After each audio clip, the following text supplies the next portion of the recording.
I've never actually done a Storytime video before, so hopefully this won't get too long-winded. Those of you who follow me on other social platforms may know that I made a peasant Cinderella cosplay 2 years ago in 2016, and it kind of went like a little viral. It did well on a couple platforms, but it especially did numbers on Reddit, where I initially posted it to r cosplay, and then I was encouraged to post it to r pics, which I did not know at the time was such a messy sub, but I did it, and it ended up on the front page of Reddit. And here's the thing about this Cinderella cosplay, it was by far not my most impressive or most complex costume. I made it in about a day, and although it was not my intent to make it a sexy cosplay, the main photo that was spreading around was me on all fours cleaning the kitchen floor, and it didn't seem to me that the top was that low cut until I was on all fours cleaning the kitchen floor, and then it ended up being a little boobier than anticipated. I only say this because I don't generally do cosplays that are considered sexy, so it was kind of new territory for my cosplays to be treated as sexy cosplay.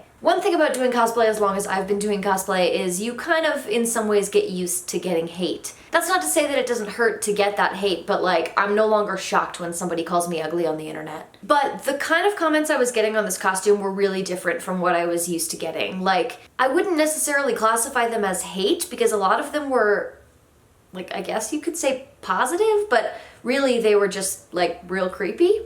Like people cropping the photos so it was like only my cleavage and reposting that, and like, anyway, the point is there were just a lot of sexual comments, like a lot more than I was used to. And one of the ways that I was kind of like dealing with weird comments at that time was that instead of ignoring them or instead of getting angry with them, I was trying to have sort of like a lighthearted, like mockery exchange with them, because I had found that on Reddit, the more defensive that you got, the more people sided with the person who was attacking you. So like if somebody said, "Should have shaved your mustache before doing this cosplay," I would say something like, "Yeah, I know, but I'm working on my Inigo Montoya cosplay and I didn't want to lose my progress." When I did stuff like that, Redditors were more likely to side with me, people were more likely to apologize for being a jerk. I think it just sort of forced them to realize they were interacting with a human, which nobody should have to do. Like, people should just not be assholes, but unfortunately, it's the internet, so that's like an impossible demand, I guess. So all this is to say that when I got a creepy private message, I replied to it, because like that's the headspace that I was in at the time. So this message was from a guy who was talking about jerking off to my photos, which like you would think would be a pretty standard like ew, delete thing.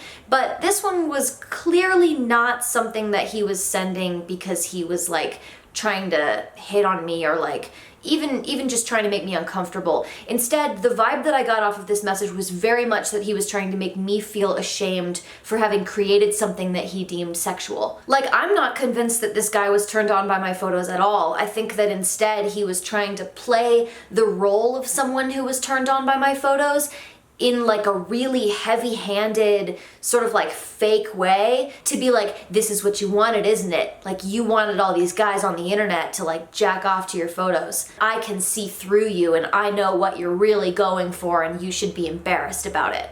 That's one of the reasons why I think it's kind of unnerving in retrospect that I didn't see that message as anything different from the kind of comments I was getting on the post. Because there's obviously a huge difference between that and somebody being like, nice tits. But I had become, over the course of that like 24 hours of virality, so desensitized to the sexual comments that I just sort of lumped them all together as like, dudes being gross. So anyway, I replied to this guy something snarky, I'm sure, and then I went to bed. And then the next morning I got up and I went to work, and while I was at work I got this super weird phone call, which I missed because I was at work, and he left this message, and it was really strange. Like, it was this guy using like a fake creepy guy voice, and it was just something like, "Hey Ginny, it's your biggest fan from Reddit, hehehe." Like, it had like a prank call feel, you know? And I listened to it and at first I just kind of laughed and I was like, what on earth? And part of me was like, is this somebody that I know?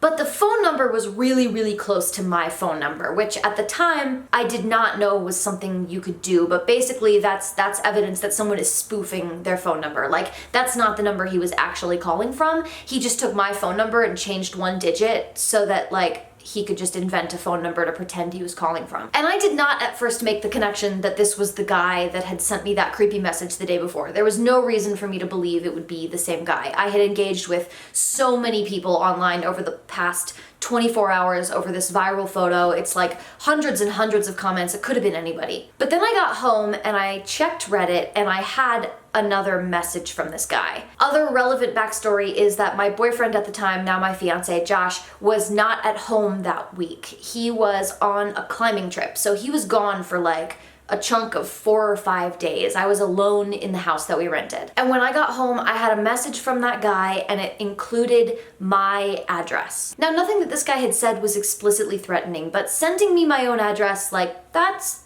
a threat. He was trying to make it clear to me that he knew where I lived and that if he wanted to, he could like come by. Now, I had no idea where this guy lived. Like, the likelihood of him living in southern New Mexico and being able to like just, drop on by my house was like extremely slim. But I was alone and I was scared and I didn't know. I didn't know. Like, I was imagining the worst. Maybe it was improbable that he was gonna come attack me in my home, but like, that doesn't mean it's impossible. And the more that I sat alone in my house thinking about this, the worse and worse scenarios I was imagining. And like, if you read a news story about some girl who received threats from some guy and he sent her address and she did nothing, and then he like arrived at her house and then like attacked her, your first thought would probably be, well, why didn't she contact somebody? Like, why didn't she call the police? Why didn't she tell somebody that she was getting these threats? And that's kind of the way a lot of these situations go, where when the worst does happen, people ask, well, why didn't she do X, Y, Z? But in the moment, like, women experience so much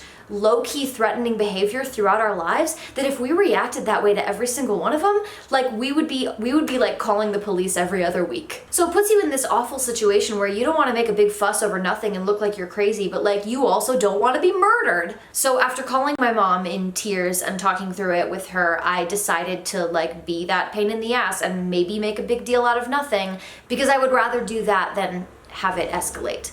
So I did a few things. First, I blocked the guy and I immediately reported all of his messages to Reddit. Second, I figured out where he had gotten my information by Googling myself and doing a little digging, and what I found was that my domain registration information for my website was public. So anybody who knew my website could look up the person who owns the website and find all the information I had given to my host about where to bill me and where to contact me. So I logged into my host and I paid extra for domain privacy information protection. It's not that much money, and frankly, I'm kind of appalled that it's not just a default part of the service. Like, your information should be private. The other thing I did that very night was I changed my phone number, which it turns out it's pretty easy to do. You can do it online. After changing my number, I also got a Google Voice number, so people can still contact me through that number, but it is not my private phone number, and if it ever gets compromised, I can just get rid of it. Now I only give out my personal number to people that I know in real life who need my real phone number, like friends and family and like work contacts. So the next day I woke up to a message from Reddit saying that they had banned him and giving me the information that the police might need if they needed to get in touch with anybody at Reddit. And that next day I filed a police report. I spoke to a local police officer and I explained the situation. I provided him with the printed out evidence that I had of what had happened, and he filed a report, and it's sitting somewhere in the New Mexico State Police archives. And the reason I filed this police report was not so that they could track him down or arrest him or anything. Instead, it was just so that if this guy contacted me again, there was a paper trail that I had already reported it, that he had already threatened me. It was just logged. The whole situation was really scary. It was probably nothing, but it was really scary. And what it was for me was a wake-up call, because it reminded me that I hadn't really thought about my information security at all. You don't have to be famous for somebody to dox you or use your personal information to disrupt your life. All you need to do is just cross the wrong person. So if there's any takeaway from this story, it should just be like, God, please be careful. You know me, I have to turn everything into an educational video. Be careful about your name, especially if it is unique. My full name is extremely unique. The only other person who has it is my grandmother, and my full name is attached to my content. Anybody who wants to figure out my real last name is able to find it with just a quick Google search. Just think about that before you use your real name. And if your real name is like Ann Johnson, then you're probably fine. But if your real name is more like mine, maybe just think about it. Also, if you are going to ship things and have a return address on them, get a P.O. box. I know that it costs money and I know it can seem like an extreme expense, but if anybody chooses to redistribute your address, that shit is out there. It's out there. You cannot take it back. This is also true if you have things shipped to you through an Amazon wish list. I'm not going to turn this story time into a whole instructional video about how to protect your data and your information, but I am going to link a video by Tim Schmoyer in the cards all about how to keep your information safe when you are a YouTuber or any other sort of online content creator. Basically, the bottom line is don't let something creepy like what happened to me be the thing that finally spurs you into action towards protecting your data. Take those precautions now, make those decisions now, so that in the future you don't have to have an experience like that. Because let me tell you, it was not great. Thanks for watching. Be careful out there, friends, and if you want to see more Storytime videos, hopefully less unsettling than this one, just let me know.